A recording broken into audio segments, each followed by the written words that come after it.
안녕하세요. 대업에서 조선부터 방산 또 에너지 관련된 업종을 담당하는 멘토 황대근입니다.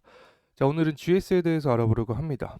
GS 같은 경우에는 지주회사죠. 그래서 자회사를 갖고 있는데 이 GS 리테일부터 GS 글로벌 또 GS 에너지를 자회사로 갖고 있다. 자, 이렇게 말씀을 드릴 수 있고 이 자회사를 통해서 주로 하는 사업 자체가 이 자원 개발이나 에너지 또 유통 사업을 한다 이렇게 설명을 드릴 수 있습니다. 특히 유가에 민감하게 반응한다라고 설명을 드릴 수 있는데 자, 이 부분은 제가 이뒤 영상에서 좀 더 자세하게 설명을 드릴 테니까 집중해서 시청해 주시면 감사하겠습니다. 그래서 금일 시간에는 투자를 하기 전에 가장 기본이 될 수 있는 그런 분석에 대해서 좀 말씀을 나누려고 하는데 우선은 첫 번째는 이 매출과 이 사업 구조. 앞서서 매출은 말씀을 드렸죠. 이 사업 구조 자체가 이 자회사를 통해서 자원 개발, 에너지, 유통 사업을 한다라고 간단하게 말씀을 드렸습니다. 자, 그래서 이 부분을 살펴봤기 때문에 이제 근간이 되는 요소, 이 재무적인 흐름에 대해서 말씀을 나누도록 하고, 그 유가에는 또 어떠하게 주가가 민감하게 반응을 하는지까지 체크를 해보겠습니다. 그리고 마지막으로는 앞으로의 방향성이겠죠. 이 기업이 성장하기 위해서는 어떤 부분이 중요한지 이야기를 해보겠습니다. 그리고 한 가지 더 말씀드리고 싶은 부분이 있는데 저희 대기업 정말 다양한 전문가들이 각각의 업종 분야에서 하루하루 종목들을 열심히 분석해 나가고 있으니까 많은 관심 부탁드립니다. 자, 그래서 부분별 매출 비중을 살펴봤을 때 결국에 이 자회사를 통해서 이 자원 개발 혹은 유통 사업을 한다, 에너지에 민감하게 반응한다, 특히 유가를 지켜봐야 된다. 자, 이런 측면을 살펴봤고 이 재무적인 측면을 살펴보게 되면 먼저 이 PBR을 좀 이야기를 해야 될 것 같습니다. 최근에 이 코스피 시장 자체가 저 PBR 관련주들로 수급이 모이면서 주가가 상승하는 경우가 있죠. 자, 이런 저 PBR 관련된 모멘텀을 받기 위해서는 이제 조건이 존재를 합니다. 이 조건 자체는 무엇이냐? 영업이익이 흑자가 나면서 개선되는 모습, 실적이 탄탄한 모습을 계속해서 보여줘야 됩니다. 이 GS 같은 경우 실적을 한번 살펴보도록 하죠. 이 가시화해서 좀 보도록 하면 매출액 같은 경우에는 21년부터 그래도 이 최근까지 계속해서 상승하는 모습을 보여줬습니다.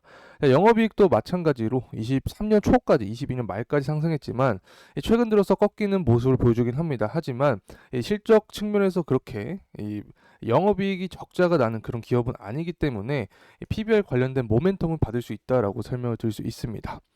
그래서 단기 순이익 같은 경우도 기업 분석을 하게 되면 이 매출액과 영업이익이 흑자가 나도 이 단기 순이익이 마이너스가 나는 그런 기업들이 존재합니다. 하지만 이런 기업들은 저 PBR 관련된 모멘텀을 받긴 힘들다. 이 GS 같이 이 영업이익이 흑자가 나면서 이 단기 순이익도 괜찮게 이 형성이 되는 기업들이 이 저 PBR 관련된 모멘텀을 받을 수 있다는 점 말씀드립니다. 자, 그리고 ROE 측면도 살펴봐야 되는데 이 ROE가 또 마이너스인 기업들이 있어요. 근데 이 GS 같은 경우에는 ROE가 23년 6월달 이때가 좀 하락을 하긴 했지만 9월부터 증가하는 모습을 보여주고 있기 때문에 이 자기 자본 이익률이 증가한다.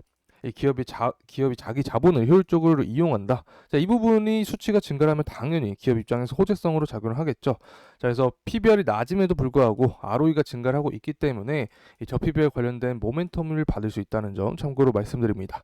그리고 BPS를 또 말씀을 드리고 싶은데 PBR 얘기가 나왔으니까 BPS를 좀 간단하게 설명을 드려보면 기업의 주당 순자산 가치죠. 그래서 주가와 보통 많이 비교를 합니다. 그래서 BPS가 주가보다 낮게 되면 이 기업이 갖고 있는 순자산 가치보다 이 주가가 다시 이 저평가 얘기를 해야 되니까 이 BPS가 주가보다 큰 경우를 말씀을 드려야 될 것 같은데 이 기업이 갖고 있는 순자산 가치가 이 주가보다 크게 되니까 당연히 이거는 저평가로 생각을 할 수 있습니다. 하지만 앞서서 설명드렸듯이 이런 기준점에는 ROE 측면도 꾸준하게 성장해줘야 되고 영업이익이 적자가 나면 안 된다. 그리고 단기손익 역시 흑자가 나야 된다. 전반적인 실적이 좀 탄탄한 모습을 보여준다라는 점 말씀을 드립니다. 자, 그래서 매출액과 영업이익 측면을 살펴봤고 이제는 유가적인 측면을 말씀을 좀 드리려고 합니다. 앞서서 제가 GS 같은 경우에는 유가에 민감하게 반응을 한다라고 설명을 드렸죠. 그래서 유가와 GS의 이 주가적인 추이를 살펴보게 되면 이 파란색 선이 유가고 이 보라색 선이 GS의 주가입니다. 100%는 아니지만 그래도 동행하는 좀 모습을 보여주고 있죠. 그래서 유가가 상승하게 되면 GS도 보편적으로 주가가 상승할 수 있다 이렇게 설명을 드릴 수 있는데 앞으로 유가의 방향성에 대해서 좀 살펴봐야겠죠. 그러면 최근까지의 유가의 동향을 보게 되면 뭐 중동에 대한 리스크가 주목을 받으면서 유가의 상승에 대한 이 상방 압력을 주고 있고 여기에 더해서 이 미국의 원유 재고 역시 감소하면서 이 상승세를 부추기고 있습니다. 자, 그렇다면 24년의 유가의 동향을 파악을 해야 앞으로 방향성도 알 수 있겠는데, 이 종합을 해서 설명을 드려보면 24년 같은 경우 23년에 비해서 이 국제유가의 수급이 타이트해질 것이다라는 평가를 받고 있습니다. 이 수급이 타이트해지게 되면 이 상방 압력이 증대될 것으로 해석을 할 수 있는 거죠. 하지만 이 유가적인 측면을 예측하기는 또 굉장히 힘듭니다. 열에 3번을 맞추면 굉장히 잘 맞춘다라고도 이야기를 하는 만큼 예측하기가 굉장히 힘든 건데, 그래도 어느 정도 이 확률을 높여서 이 생각을 해볼 수는 있겠죠. 자, 이 부분을 볼 때는 또 금리를 생각을 해봐야 됩니다. 자, 금리 인하가 현재 이 상반기는 좀 아니더라도 하반기부터는 올해 한 번은 실시될 것으로 생각이 되고 있는데, 금리 인하가 작용이 되면 투자 심리가 개선이 되겠죠. 그래서 이 부분을 통해서 유가 역시 이 상방 압력을 받게 된다라고 하면 유가의 상승과 더불어서 이 GS 주가도 이 상승에 대한 모멘텀이 남아 있다. 자, 여기에 더해서 이 저PBR 관련된 수급 이 부분이 들어오게 되면 앞으로 상방 모멘텀은 더 강하게 형성될 수도 있다는 점 참고로 말씀드립니다. 자, 이상으로 GS에 대한 영상 마무리하겠습니다. 더 정확한 가격대 그리고 추후 이슈들은 다음 영상에서 다루겠습니다. 끝까지 시청해주신 모든 분들께 진심으로 감사의 말씀드립니다. 감사합니다.